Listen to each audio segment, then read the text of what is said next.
Success ആകും എന്നൊന്നും നമുക്ക് പറയാൻ പറ്റില്ല. കാരണം ഇത്രയും വലിയൊരു ക്യാൻവാസിൽ വരുന്നൊരു പടമാണ്. അതിന് എന്തായാലും ഒരു മിനിമം ഗ്യാരണ്ടി ആ പടത്തിന് ഉണ്ടാകും.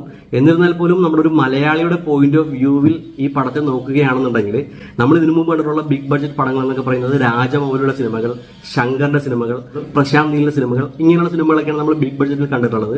അതിൽ തന്നെ രാജമൗലിയുടെയും ശങ്കറിന്റെയും പടങ്ങളുടെ പ്രത്യേകത എന്ന് പറയുന്നത് അതൊരിക്കലും ഒരു ഡാർക്ക് രീതിയിലായിരിക്കില്ല പടങ്ങൾ. അതെല്ലാം വളരെ പ്ലസന്റ് ആൻഡ് കളർഫുൾ ആയിരിക്കും.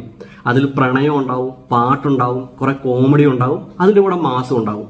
നമ്മളൊരു മാസം മാത്രമായിട്ടുള്ള ഒരു ബിഗ് ബഡ്ജറ്റ് പടം എത്രത്തോളം നമ്മുടെ പ്രേക്ഷകർ സ്വീകരിക്കും എന്ന് ഇതുവരെ നമുക്ക് അറിയില്ല. അങ്ങനെ സ്വീകരിച്ച ഒരു പടം എന്ന് പറയുന്നത് KGF ആണ്. KGF 1 and 2 വളരെ നല്ലൊരു സ്വീകരണമായിരുന്നു ഓൾ ഓവർ ഇന്ത്യ കൊടുത്തത്. അതൊരു പാൻ ഇന്ത്യൻ ലെവലിൽ പോയൊരു പടം തന്നെയാണ്.